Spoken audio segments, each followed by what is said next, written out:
दोस्तों अस्सलाम वालेकुम। मैं खाकरूब कुए वारिस सैयद रिजवान वारसी आपका चैनल पैगाम वारिस पर तहे दिल से इस्तकबाल करते हैं। आइए बात करते हैं अपने पीर चराग़ पंजतन हुजूर पुरनूर वारिस आलम नवाज की। मोतरिज़ को ये नहीं पता है कि वो एतराज़ किस पर कर रहा है, क्योंकि मेरे पीर वारिस आलम नवाज की मकबूलियत और उनके मरातिब को देख के अच्छों के होश बाख्ता हो गए। सरकार वारिस आलम नवाज ने शादी क्यों नहीं की, इस पर बड़ा पेट में दर्द है। ये वो मुफ्ती हैं जो मोबाइली मुफ्ती कहलाते हैं, ये वो मुफ्ती हैं। मैं तखस्सुस से कोर्स पढ़े हुए लोगों की बात नहीं कर रहा, मैं उनकी बात कर रहा हूं जिन्होंने मोबाइल की दुनिया में आकर के नंगा नाच शुरू किया और जिनके शायद उनको ये पता नहीं है कि वो किस नस्ल से पैदा हैं। चराग़ पंजतन, जहां रसूल करीम सल्लल्लाहु अलैहि वसल्लम अपनी आल की मोहब्बत हम पर फर्ज करार दे रहे हैं, वहां पर सरकार वारिस पाक ने शादी नहीं की। कोई शादी से निकलता है तो जुल्फों में उलझ जाता है। इंशाअल्लाह ताला अगले की वीडियो में जुल्फ पे भी आपसे बात करूंगा। सरकार वारिस आलम नवाज ने शादी क्यों नहीं की, इस पर बड़ा मोतरिज़ है, क्योंकि इन्होंने रद्दी के टोकरों में से किताबें उठाई हैं और उससे जो है तालीम हासिल की है, उससे आकर के ये यूट्यूब पर बकवास शुरू कर दी। तो सरकार वारिस आलम नवाज की जो हयात तैयबा है, जब आप 10 साल की उम्र में खादिम अली शाह साहब सीना खादिम अली शाह साहब के जरिए सिलसिले में दाखिल हुए, मुरीद हुए, तो उसके बाद आपका पर्दा हो गया सीना खादिम अली शाह साहब का। कुछ अरसे के बाद आपको बशारत दी गई कि जाओ नाना रहमत आलम सल्लल्लाहु ताला अलैहि वसल्लम तुम्हारा इंतजार कर रहे हैं, कूच करो मदीने की तरफ। तो सरकार वारिस आलम नवाज 14 साल की उम्र में सब रुफ़क़ा से मिल करके सफ़र हज के लिए रवाना हो गए और एक तवील अरसे तक आप हिंदुस्तान वापस नहीं आए। बैरून मुमालिक की तमाम पैगाम मोहब्बत और दीन की तालीम देते हुए फिर वापस जब हज का होता तो फिर आप वापस हज पे चले जाते। कहीं भी होते तो आप हज के रकान में आप उस वक्त मक्का मुकर्रमा और मदीने में हाजिरी जरूर देते।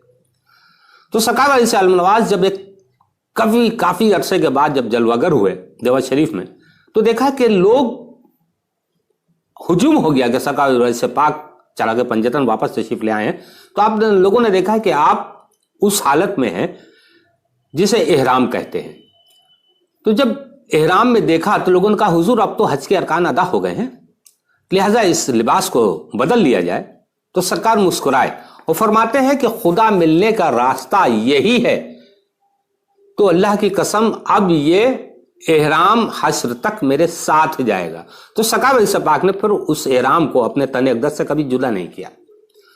आइए मैं एहराम की हैसियत बताऊं। एहराम की हालत में आप किसी से कोई बात नहीं कर सकते, किसी को सख्त बात नहीं कर सकते, एक जुमा तक नहीं मार सकते।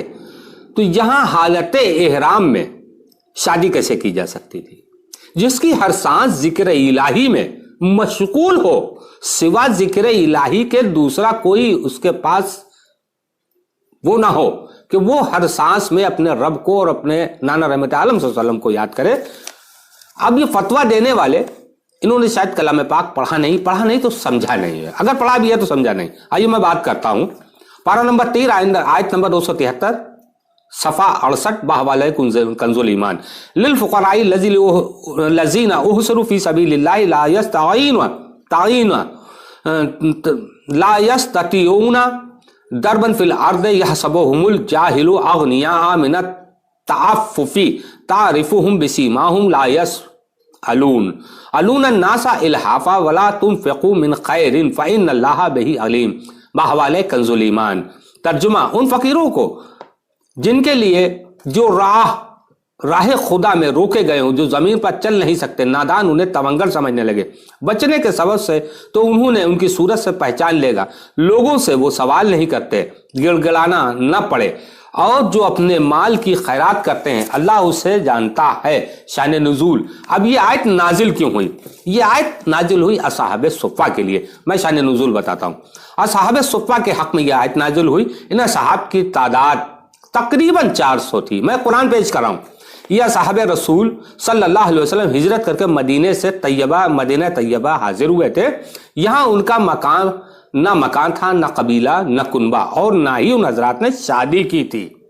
ان کا تمام وقت عبادت میں صرف ہوتا تھا اور رات قرآن کریم سیکھنے میں اور دن میں جہاد کرتے تھے، چونکہ ان کے دینی کاموں سے فرصت ہی نہیں ملتی تھی۔ وہ چل پھر کر کسب معاش نہیں کر سکتے تھے، کسی سے سوال بھی نہیں کر سکتے تھے، اس لیے ناواقف ان کو مالدار خیال کرتے تھے، چونکہ ان کے مزاج میں انکساری تھی اور ان کے چہروں پر کمزوری کے آثار اور بھوک سے چہرے پیلے پڑ گئے تھے۔ اب یہ 400 اصحاب جو رسول کریم صلی اللہ تعالی علیہ وسلم کے حضور میں روبرو رہتے تھے اور سرکار دو عالم صلی اللہ علیہ وسلم کے شانہ بشانہ ہو کے دین کا کام کرتے تھے، 400 اصحاب ہیں، تمہاری ماؤں نے دودھ پیا ہو تو لگاؤ ان پر فتویٰ۔ یہ 400 کی تعداد ہے، اصحاب صفہ ہیں جو قرآن شاہد ہے۔ میرے پیر کی بعد میں بات کر لینا، کیونکہ وہ چراغ پنجتن ہے، اتنا دھیان رکھو۔ میرا خیال ہے کہ سوال کرنے والوں کو میری بات اچھی طرح سمجھ میں آ گئی ہوگی کہ جس کی ہر سانس قصب الہی اور مشقت دین کی تبلیغ کرنے میں گزرتی ہو، اس کے پاس سوا اللہ کے اور کوئی ذات نہیں رہ سکتی۔ سرکار والی صاحب نواز کا ایک قول ہے، سنا فقیر وہ ہے جو کسی کی ملکیت نہ ہو اور اس کی کوئی ملکیت نہ ہو۔ تو شادی کا مطلب، جب شادی ہوتی ہے تو جو زوجہ ہوتی ہے اس کے ہم مالک ہوتے ہیں۔ سرکار نے فرمایا فقیر وہ ہے جو نہ کسی کا مالک ہو اور اس کا کوئی مالک نہ ہو۔ تو سیدھی سی بات ہے، آپ کے سمجھ میں آ گئی ہوگی۔ ابھی بھی اگر آپ کے پیٹ میں درد ہے تو اس کے لیے میں کوئی دوا نہیں دے سکتا ہوں۔ السلام علیکم۔